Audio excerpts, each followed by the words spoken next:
Hello everyone, welcome to Screen Scream. I'm Viola. In today's episode, we're going to talk about music movies.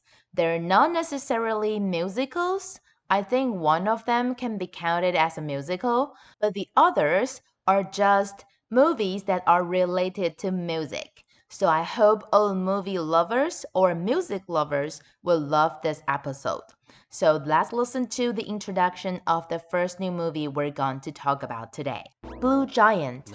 Dai Miyamoto is in the basketball club in middle school. One day, his friend takes him to a live jazz performance, which touches him on a deep level. From that point on, he begins to practice the tenor sax by himself, with no formal education and no ability to read sheet music. He aims to become the world's best saxophone player.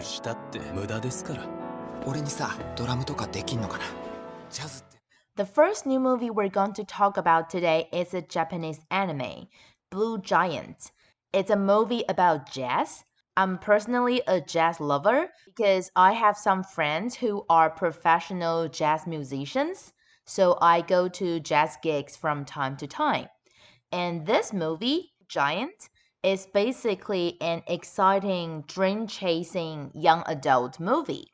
When the crew was making this film, they knew that they were going to use the best quality and the loudest volume to present the music the protagonists performed to the audience. And actually, Blue Giant, the manga, was always considered as the manga that you could listen to. Because even though it's just manga, the storyline and how the author painted the story, made the reader feel that they're really listening to a jazz gig or a concert. So, of course, the readers of this manga have always been wanting to listen to the actual sound of this manga.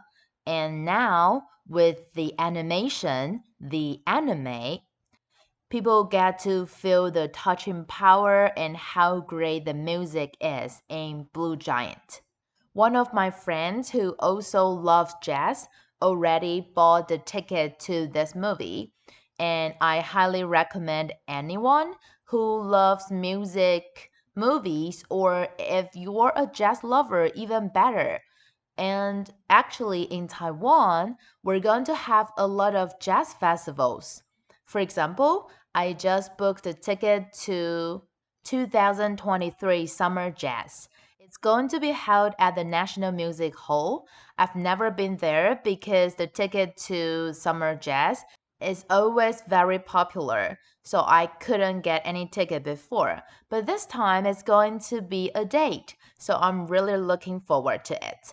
And after Summer Jazz in October, my hometown Taichung is going to host a jazz festival, and a lot of musicians from around the world will come. So I think this is really a great season to watch a jazz movie. If you're a jazz lover, don't miss Blue Giant. And let's listen to the introduction of the second music movie we're going to talk about today. The Quest for Tonewood. A luthier is obsessed with the idea of crafting a violin, the sound of which is so exceptional that it will thrill the musician who plays it and caress the souls of those who hear it. This will require a special type of wood, cut from a hallowed tree that is only found in a Balkan forest. A musical quest that is as thrilling as a high-stakes treasure hunt. The second new movie we're going to talk about today is a co-production between Norway and the Netherlands.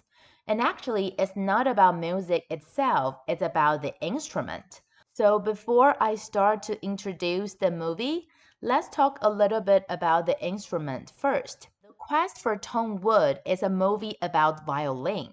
And it's not just regular violin, it's a very special one called Stradivarius. I hope my pronunciation is correct.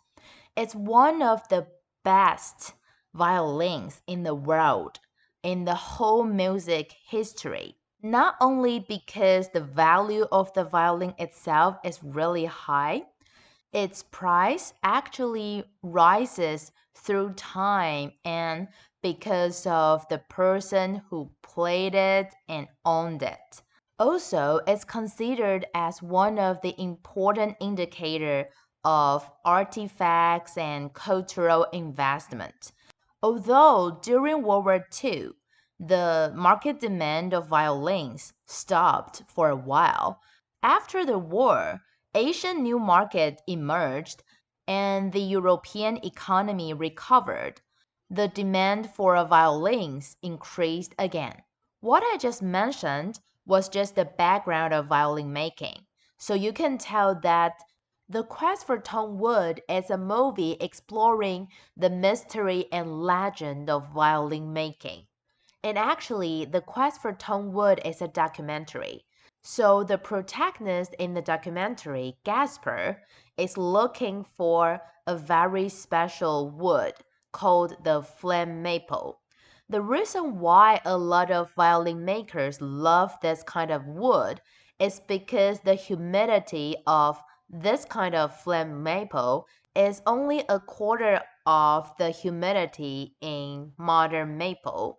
And that's the reason why the tone of violins made with this kind of wood is so great. In the quest for tone wood, we not only can witness how Gasper present this violin he made to the violinist he admires very much, Janine Jensen, but also be able to see that how a tree that grew in the forest for hundreds of years, when it faces the end of its life, it could actually be turned into one of the most valuable instruments in the world. So if you're interested in violin making or you love documentary, I recommend you to watch The Quest for Tonewood. Before we move on to Top 007 and talk about the only action movie we're going to talk about today and the other music movie, let's review what we had from last week first.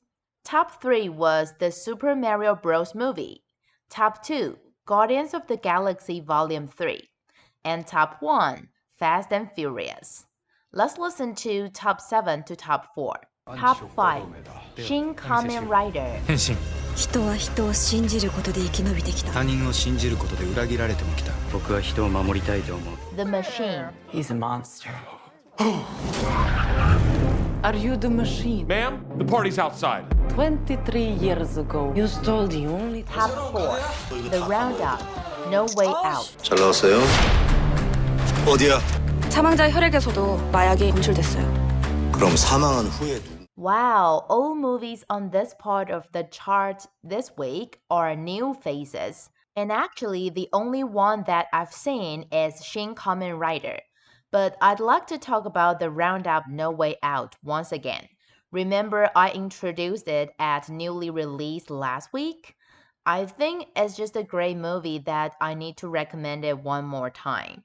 If you listened to last week's episode, you would know that the Roundup series was played by Ma Dong-seok. He's the protagonist, but actually, when he was filming the third episode, which is this one, the Roundup No Way Out, he kept hurting himself. Actually, he said when he was little, preparing to be a boxer, he hurt himself on his shoulder. So when he films right now, he will be very careful. But while filming the Roundup No Way Out, he still hurt his toes and fingers a lot of times. So there are still a lot of worries and situations that he would feel very difficult during the process. First of all, I was very surprised that Ma Dong-seok once wanted to become a boxer. I mean, I could tell. Look at his physic condition. You can tell he's probably an athlete before, and he's became famous because he played Train to Busan, and he also demonstrated some action scenes in it. So you could tell he probably practiced some martial arts or something related to that. But I never imagined that he wanted to be a professional or athlete. boxer before. Even though he hurt himself a lot, this is already the third episode. The antagonists and new crimes keep appearing. Ma Dong-seok really hoped that he could demonstrate a brand new image with some rhythmic hits in the movie. So if you're a fan of Ma Dong-seok, I highly recommend you to watch the Roundup No Way Out. Now it's time for top 3 to top 1. Let's check it out. Top 3. The Super Mario Bros. Movie. We're adorable! I got this. Top 2. Guardians of the Galaxy Volume 3. I'm done running. Top 1. time to prepare Fast for and what's Furious coming. 10. You might want to buckle up. The Little Mermaid. She got legs, you idiot. Wow, The Little Mermaid is on the top of the chart this week, so of course we're going to talk about it. The Little Mermaid is Disney's latest live-action movie. Everyone knows that the hype is the new generation of Ariel.